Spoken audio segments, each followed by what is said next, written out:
लोगोफोर पलिटिक्स राजनीति राजखान्थि राजखान्थिनि भिडिअ लाबोबा सोरबा खस्थ' मोनो थेवब्लाबो लाबोलायबाय बांद्राय गिथाव बाथाव पलिटिकल जेबो कन्टेन्ट नङा बेयो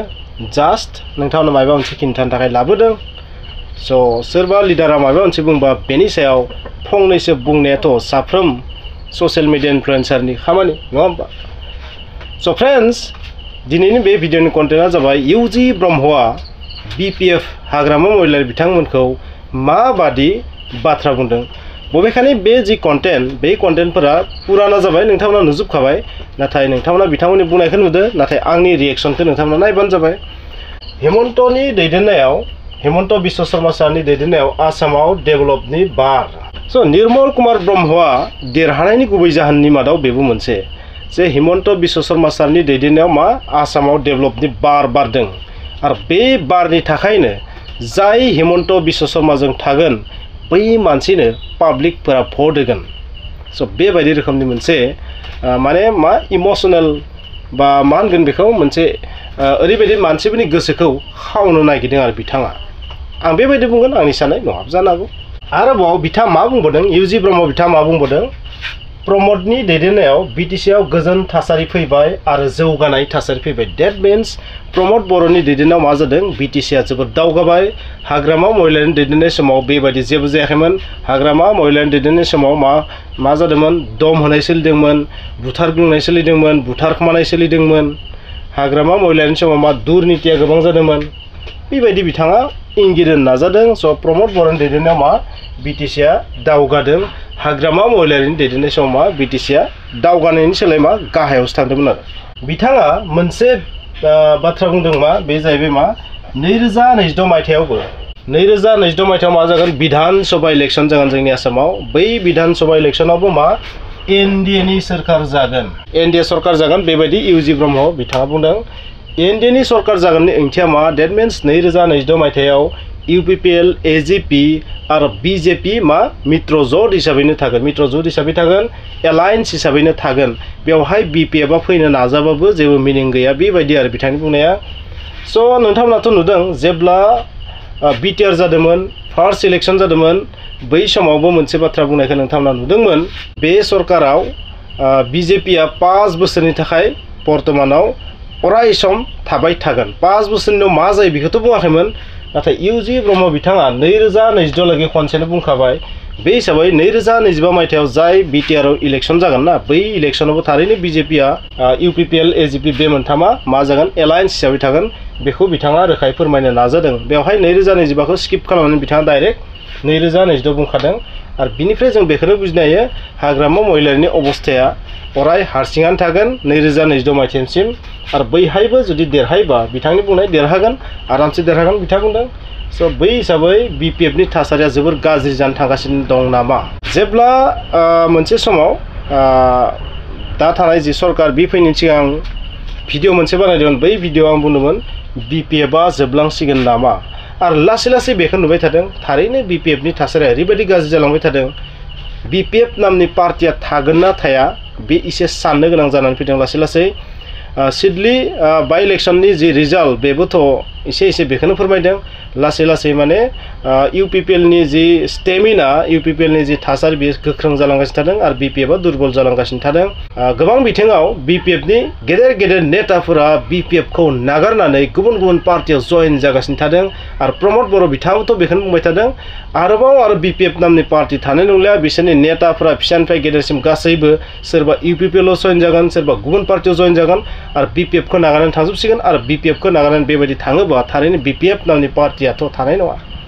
बेखौनो प्रमद बर' बिथाङाबो बुंगासिनो थादों माखासे नेताफोरा बेखौनो बुंगासिनो थादों आरो फिसा नेता थांलाय फैलाय जानायखौथ' जों बुंला नाथाय गेदेर नेताफोरानो बीपीएफखौ नागारनानै थांदों बेबायदि चिराङाव अपोजिशना हाद्रि जाबाय अपोजिशन गैला बे बाथ्रायाव बुंदों इउजि ब्रह्म बिथाङा डेट मीन्स चिराङाव बाय इलेक्शनाव जाबायदि देरहाबाय बै देरहानायनि उनाव बिथांनि बे कमेन्ट्स जे चिराङाव आरो नेक्स्ट जे इलेक्शन जागोन ना 1.5 बोसोरनि उनाव हमबाय आङो बेयाव जा इलेक्शन जागोन बै इलेक्शनाव माने ओरैबायदि जों बुंनांगोन 1.5 बोसोरथ' गैला बांद्राय गोबाव गैला ओरैबायदि बुंनांगोन माने अपोजिशना थानाय नंलिया आरो माने अपोजिशना सोरदों बीपीएफ स' BPF नामनि पार्टिया चिराङावथ' हाद्रि जाबाय बाखिखौ बिथाङा बुङाखै नाथाय बिथांनि इंगितआ बियो जे 2025 मायथाइयानो हाग्रामा महिलारिनि लास्ट इलेक्सन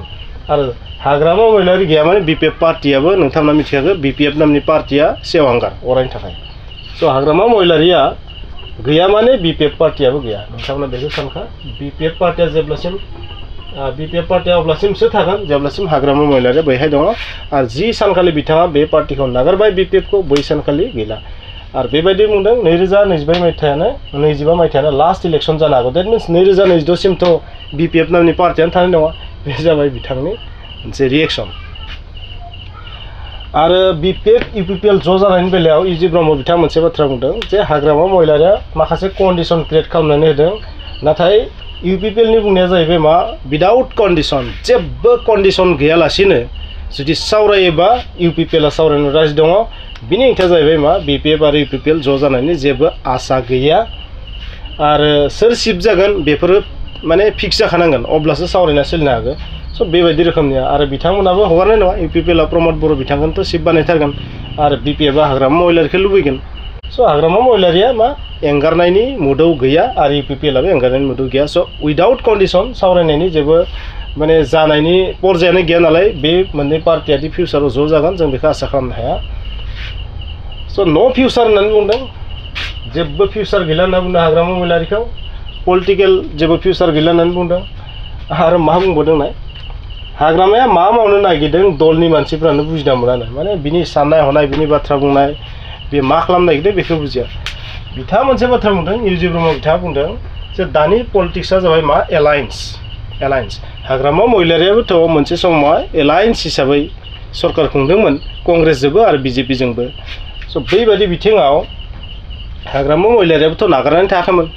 BJP खौ कंग्रेसखौ आरो दा मा कन्डिसन क्रिएट खालामदो जे जुदि BPF UPPL ज' जानो गोनांबा UPPL आ माने BJP नि जि आखाइ बेखौ हगारनानै फैनांगोन नागारनानै फैनांगोन BJP खौ अब्लासो माबा मोनसे जानो हागौ नाथाय बेबायदि जायोबा बिनि उल्था रिएक्सनबो जानो हागौ BPF आ फिन BJP जों जइनबो जानो हागौ बेनिखायनो UPPL आथ' नागारनानै फैनो हाया BJP खौ बेबायदि आरो बिथांनि बुंनाया दा बाथ्राया बेनो जाहैबाय जे बे जि पलिटिक्स बे पलिटिक्सआव जों मोनसेल' बाथ्रा कनक्लुजनाव फैनो हागोन 2025 आवबो NDA सरकार थागोन 2026 आवबो NDA आनो थागोन थामहिनबा नेक्स्ट जि इलेक्सन जानो थांगासिनो दं 2025 मायथाइयाव बेवहाय जिहेतु BJP आ UPPL जों थागोन बेनिखायनो आंनि मोनसे आइडियायाव बुंनो हाया राजखान्थिनि बाथ्रा सेन्सबो जायो आंनि मोनसे आइडियायाव BTC नि सरकारा BPF आ जानाय नङा देरहानो हागौ बिसोरो गोबाङैनो नाथाय थेवब्लाबो सरकार दानो हानाय सेबां देरहायाबो जानो हागौ आरो 2022 बाथ्रायाथ' MLA इलेक्सननि बाथ्रायाथ' बे जुदाखा बेवहायथ' आरो निश्चय जाबायदि इंगित होदों बिथाङा बै हिसाबै माबा मोनसे बिसोरनि गेजेराव मोनखाबाय बेबायदि जों साननो हायो आरो दा बाथ्राया जाहैबाय आरोबाव मोनसे बाथ्रा बुंदों हाग्रामा महिलारिया प्रमद बर'खौ बुङो जे BJP नो फानबाय BTC खौ बा BTR खौ नाथाय बिथाङा लायनो कंग्रेसखौबो सिं मोजां मोनो कंग्रेसजोंबो सिं आखाइ हमो नोंगौबो बाथ्राया एसे एला जों खोनादों आरो मा बिथाङा BJP जोंबो माने गेजेर माने एलायन्सआव फैनो ट्राइ खालामो हिमन्त बिश्व शर्माखौबो मोजां होननानै बुङो नरेन्द्र मदि बिथांखौ मोजां होननानै बुङो नाथाय बै मोजां मानसिफोरजों थाफानाय प्रमद बर' बिथांखौ मा गाज्रि होननानै बुङो बेबायदि आरो स' बे मा रोखोमनि पलिटिक्स डेट मिन्स हाग्रामा महिलारिनि टारगेटआ जाहैबाय मा BJP जों एलायन्स जानाय नाथाय प्रमद बर' थानायनि थाखाय प्रमद बर' बिखौ स्कप होआ नालाय माने बाथ्राया बेबायदि जाहैबाय हाग्रामा महिलारिया दिनैसिम एलायन्सआव फैनो हायाखै स' बे बाथ्राया नोंगो बोरैबा जुदि माबा मोनसे जाहोनाव जुदि बारा UPPL नि उल्थाय जुदि बारोबा बै समाव BJP आबो UPPL खौ नागारहां मोनसे मुडआव फैगोन अब्ला बै समाव हाग्रामाया थ्रोब BJP जों एलायन्सआव फैखागोन बे बाथ्रायाबो रोखा आरो जुदि BJP नि कम्पेरिजनाव जुदि कंग्रेसआसो जोबोर स्ट्रं जुदि कन्डिसन जायोबा हाग्रामा महिलारिया बिजोंबो थांगोन कारण हाग्रामा महिलारिनि जि BPF पार्टी बै पार्टिया दिनैसिम मोनसेबो बेबायदि पार्टिजों फिक्स थाफेराखै जेराव जि सुबिदा बैहायसो बारस्लायबाय थानायखौ जों नुनो मोनदों आरो लोगोफोर नोंथांमोना थारैनो स्क्रिनाव जाय नुदों बे जाहैबाय मा नोंथांमोना जुदि आंनि YouTube चेनेलाव थांनानै बबेबा प्रडाक्टखौ जुदि बायनो गोसो जायोबा नोंथांमोना बायबानो जाबाय बेनिखायनो नोंथांमोना दिन्थिदों स' नोंथांमोननि मन पसन्दखौ बायबानो जाबाय बायथारनांगौ नङा दे लोगोफोर बायथारनांगोन होननानै बुङाखै स' बेयो जाबाय मा आंनि इउटिउब चेनेलनि मोनसे पार्ट बेखायनो आं नोंथांमोननो दिन्थिदो स्क्रिनाव नोंथांमोना आदारवाइज दाला फ्रेन्ड्स नोंथांमोना बिथाङा मा बुंदों बेखौबो खोनासंनानै लाबानो जाबाय इउजि ब्रह्म बिथाङा मा बुंदों नोंथांमोना खोनाखाबाय आं बुंनायजों आरो बिथां बुंनायजों रिलेट खालामनानै नोंथांनि कमेन्ट्सखौ लिरबानो जाबाय आरो नोंथांमोना स्ट'राव थांनो दाबाव निर्मल कुमार ब्रह्मआ देरहानायनि उनाव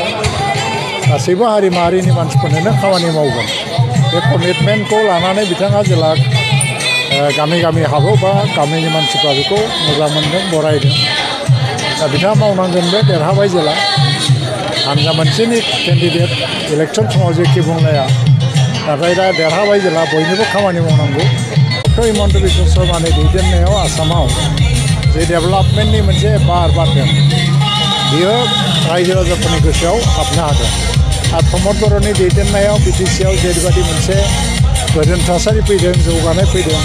बेखौ रायजो राजाफ्रा बरायदों गोसोआव आं बेखौनो खावलायो आरो दिनैनि देरहानाया रायजो राजानि देरहानाय एनडिएनि देरहानाय फैगौ 2026 सनावबो एनडिएनि दैदेननायावनो गभर्नमेन्ट जागोन आरो देरहासार जानो हागोन गासै भारतआवनो नरेन्द्र मदिनि दैदेननायाव जे एनडिएनि हावा बेखौ रावबो होबथानो हायाखै दा आसामावबो रावबो होबथानो हानाय नङा गासै बिटिसिआव मा जायो आं मिथिया खिन्थु चिराङाव अपोजिसना हाद्रि जाबाय गैलिया अपोजिसना गैलिया आरो बियो मोनसे गोरोन्थि राजनैतिक रणकौशल खारन थांनाय एमपि इलेक्सन आरो बेनि उनावहाय जेनेबा दा बै एमएलए इलेक्सन बे समावबो बिथांमोननि रणकौशला गोरोन्थिमोन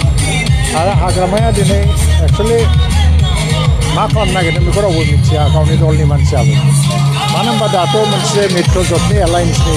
कालचार पलिटिक्सआव बयबो एलायन्सआव थाङो कংग्रेसआबो एलायन्सआवनो थांगासिनो दं थ' बिपिएफआ हारसिङै देरहानो नागिरनाय जि मोनसे सिमां बे मालाबाबो जाया बे सोर एलायन्सआव थांगोन दा बे कंग्रेसआवबो थाङा फार्स्टिं बे कंग्रेसजों सिं सिं आखाइबो हमलायो फार्स्टिं बियो प्रमद बर'खौ बिजेपिजों थाफानायनि दाय हमो दायनिगिरि प्रमद बर'आलायनो बिटिसिखौ बिजेपिनो फानबाय खिन्थु बे बिजेपिनिनो मुख्यमन्त्रि डक्टर हिमन्त बिश्व शर्माखौ बे मोजां होननानै बाख्नायो सर्बानन्द सन'वाला मोजां बेखौ बाख्नायो नरेन्द्र मदिया मोजां बेखौ बाख्नायो जुदि बिसोर जोबोद मोजांबा प्रमद बर'आ मोजां मानसिफोरजों थाफानाया मा गोरोन्थि जाखो दा हाग्रामाया मा लुबैदों बे बाथ्रायानो दिनै क्लियार जाया रायजोफोरनि गेजेराव ओंखायनो दिनै मोनसे डाउट जादों रायजोफ्रा आरो हाग्रामाया जे फिउचार गैला आरो बेहा मोनसे पलिटिकेल फिउचारबो गैला बेखौ पाब्लिकआबो बुजिनो हादों दा ओंखायनो आङो इलेक्सन समावबो बुंदोंमोन जे बे जुदि रणकौशलखौ सोलायनो हायाबा फैगौ 2025नि इलेक्सनानो लास्ट इलेक्सनबो जानो हागौ दिनै आं बेखौ बुङा मानो होनबा बिथाङा हयथ' नैबे रिजाल्टनि उनावहाय रियेलाइज खालामगोन गोदान लामा लागोन आंहा बुंनांगौ जेबो गैया नाथाय चिराङाव बिपिएफआ हाद्रि जाबाय ज' जानायखौ उइदाउट कन्डिसनबा ज' जानो हायो नाथाय हाग्रामा बिथाङा मानोबा कन्डिसन लगायदों जेरै गभर्नमेन्टनिफ्राय ओंखारबोनांगौ जेखौ बिसोरो गावसोर एलायन्सआव थानाय समाव कंग्रेसआव थानाय समावबो आरो बिजेपिजों थानाय समावबो बिथांमोना गभर्नमेन्ट गारना ओंखारबोआखैमोन बेखौ प्रमदखौ गभर्नमेन्ट गारना ओंखारबोनो थिनदों फार्स्टिं सिबा सोर जागोन मागोन थिग जाखानांगौ बेबायदि कन्डिसन जायोबा इउनिफिकेसननि बाथ्राखौ रायलायनांगौआ एसे आगान सुरनो गोब्राब जायो दा ओंखायनो हानजायाव रायलायलायगोन आरो मोनसे जुदि दृष्टिभंगि बा साननाय हनायफ्रा सोलायलायनानै गोदान लामाजों आगान सुरलांनांगौ होननानै सानलायलायदोंबा इउपिपिएलआथ' रायलायनायाव जेबो खथि गैया इउपिपिएलआ जेब्लायबो रायलायनो रेडि प्रमद बर' बिथाङाबो रायलायनो अरायबो माने दरजाखौ खेंना होदों आंहाथ' बुंनांगौ गैयानो नाथाय बियो उइदाउट कन्डिसन जायोबा सो आवगायनो हागोन नङाबा जेबो आवगायनो